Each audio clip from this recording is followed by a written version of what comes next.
Once upon a time, 3 little engines lived in their own little shed on their own little railway. Duke was brown, Falcon blue, and Stuart green. Duke was the oldest. He had been the first engine on the line, and named after the Duke of Sodor. He was proud of this, and wanted everything just so. Whenever the others did anything they shouldn't, he would say, "That would never suit his grace." Other engines came and went, but Duke outlasted them all. Stuart and Falcon used to call him GrandPuff. Duke was fond of them and tried to keep them in order. They were fond of him too, as he was so wise and kind, but they did get tired of hearing about his grace. Sometimes they would wink at each other and chant solemnly, "Engines come and engines go, GrandPuff goes on forever." "You impertinent scallywags," Duke would say indignantly. "Whatever are young engines coming to nowadays?" "Never mind, GrandPuff, we're only young once." "Well, you'd better mind, unless you want to end up like number 2. Oh, GrandPuff, whatever happened?" "Number 2, said Duke, was American, and very cocky. He rode roughly and often came off the rails. I warned him to be careful. 'Listen, bud,' he drawled.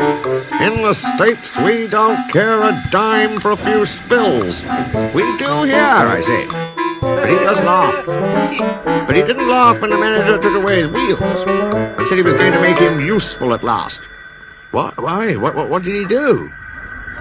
"He turned him into a pumping engine. That's what. He's still there, behind our shed." Stuart and Falcon were unusually good for several days. Stuart and Falcon became useful engines, and all 3 were happy together for many years. But hard times came, the mines closed one by one, and the engines had little to do. At last their line was closed, and people came to buy the engines. "We'll take Stuart and Falcon," they said. But no one wanted Duke. They thought him too old.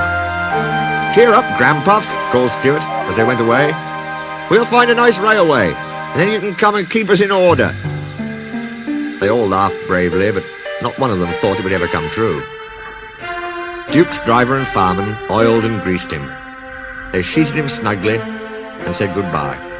They had to go away and find work. Duke was alone, locked up in the shed. "Where's his grace?" he wondered. "It's not like him to forget me."